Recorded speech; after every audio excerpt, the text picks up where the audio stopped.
ओम शांति। बाबा हम बच्चों को समय प्रमाण, परिस्थिति प्रमाण अनेक वरदानों से सुसज्जित करते हैं। विघ्न व परिस्थितियों पर विजय प्राप्त करने के लिए अनेक सहज युक्तियां बताते, अनेक इशारे देते। बाबा कहते, तुम बच्चे चलते फिरते, उठते बैठते, खाते पीते, हर कर्म करते, संकल्प और बोल में आते, एक बाबा की याद में रहो। जितना बाबा की याद में रहेंगे उतना माया के वार से, विघ्नों से, परिस्थितियों से स्वयं को मुक्त अनुभव कर सकेंगे और श्रेष्ठ कर्म करते हुए कर्मयोगी बन जाएंगे। कर्म योगी बनने के लिए बाबा ने हम बच्चों को विशेष वरदान दिया। बाबा कहते, अकाल तख्त और दिल तख्त पर बैठ, सदा श्रेष्ठ कर्म करने वाले कर्मयोगी भव। अकाल तख्त और दिल तख्त पर बैठ, सदा श्रेष्ठ कर्म करने वाले कर्मयोगी भव। जो आत्माएं स्वयं को स्वराज्य अधिकारी अनुभव करती हैं, बाबा की श्रीमत अनुसार संकल्प, बोल और कर्म में आती हैं, बाबा की आज्ञाकारी संतानें हैं, वे बाबा के दिल तख्त पर बैठ और स्वराज्य अधिकारी हो श्रेष्ठ कर्म करती हैं। उनके हर संकल्प में, बोल में, कर्म में, संबंध संपर्क में बाबा की श्रीमत समाई होती है। वे बच्चे कर्मयोगी कहलाते हैं। बाबा कहते, इस समय आप सभी बच्चों को दो तख्त मिलते हैं, एक अकाल तख्त, दूसरा दिल तख्त। लेकिन तख्त पर वही बैठता है जिसका राज्य होता है। जब अकाल तख्त नसीन है तो स्वराज्य अधिकारी हैं, अर्थात जो बच्चे जितना स्वयं को भ्रकुटी अकाल तख्त पर विराजमान अनुभव करते हैं, अर्थात खुद को आत्मा अनुभव कर एक बाबा की याद की लगन में मगन रहते हैं, एक बाबा पर निश्चय बुद्धि होकर बाबा की श्रीमत अनुसार संकल्प, बोल, कर्म और संबंध संपर्क में आते हैं, वे बच्चे बाप के दिल तख्त नसीन बनते हैं।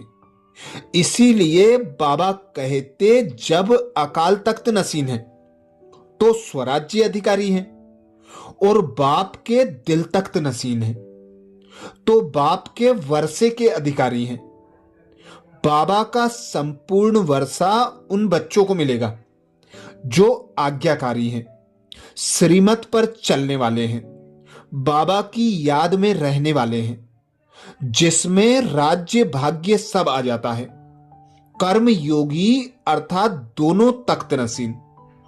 ऐसे तख्त नसीन आत्मा का हर कर्म श्रेष्ठ होता है, क्योंकि सब कर्मेंद्रियां ला और ऑर्डर पर रहती हैं, अर्थात हर एक ज्ञानेंद्री, मन, बुद्धि और संस्कार बाबा की श्रीमत अनुसार हो। हर कर्मेंद्रिय, हाथ, पांव, मुंह, नाक, कान, आंख सब श्रीमत अनुसार कर्म में आए। ऐसी आत्माएं बाबा कहते स्वराज्य अधिकारी और दिल तख्त नसीन होती हैं। अच्छा, आज विशेष गणपति भट्टी के स्वमान में हम स्वमान लेंगे, विस्तार को संकीर्ण करने वाली मैं आत्मा विघ्न विनाशक गणेश हूं।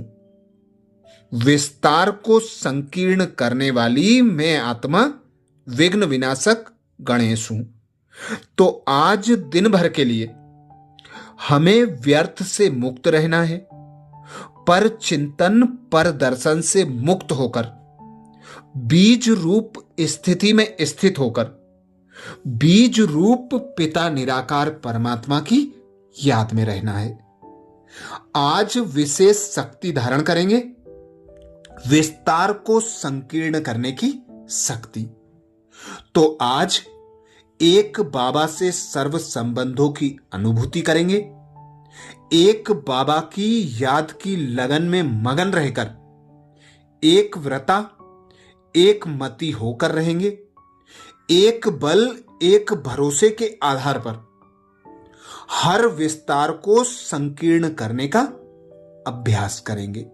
आज विशेष बाबा का अव्यक्त इशारा इच्छा मात्रम अविद्या की स्थिति का अनुभव करो और कराओ, जिसके लिए सहज विधि बताई बाबा ने। हम सभी ईश्वरीय बच्चे, दाता के बच्चे हैं। सर्व प्राप्तियां जन्मसिद्ध अधिकार है। इस स्थान में रहो। मास्टर विधाता, मास्टर वरदाता, मास्टर सागर बन ऐसी शक्तिशाली स्थिति का अनुभव करो। सदा अल्पकाल की इच्छा मात्रम अविद्या की शक्तिशाली स्थिति में रहने का अभ्यास करो। अर्थात जब हम बाबा के बच्चे बने, श्रेष्ठ संगम युग पर श्रेष्ठ ब्राह्मण बने, तो बाबा ने हमें सर्व प्राप्तियों से भरपूर किया, तृप्त किया।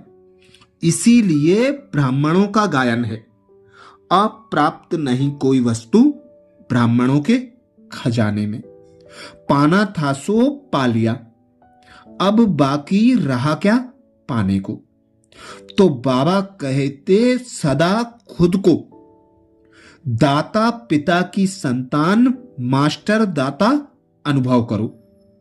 सर्व प्राप्तियां आप बच्चों का जन्म सिद्ध अधिकार है। इस स्थान में रहो कि मैं बाबा के संपूर्ण वर्षे की अधिकारी आत्मा हूं। मैं मास्टर विधाता, मास्टर दाता, मास्टर वरदाता, मास्टर सागर हूं। बाबा कहते ऐसी स्थिति का अनुभव करो तो इच्छा मात्रम अविद्या की स्थिति का अनुभव कर सकेंगे। सदा अल्पकाल की इच्छा मात्रम अविद्या की शक्तिशाली स्थिति में रहने का अभ्यास करो। तो दिन भर के लिए यही श्रेष्ठ स्वमान, यही श्रेष्ठ पुरुषार्थ, यही श्रेष्ठ वरदान की अनुभूति में रहने का अभ्यास करेंगे। अच्छा, ओम शांति।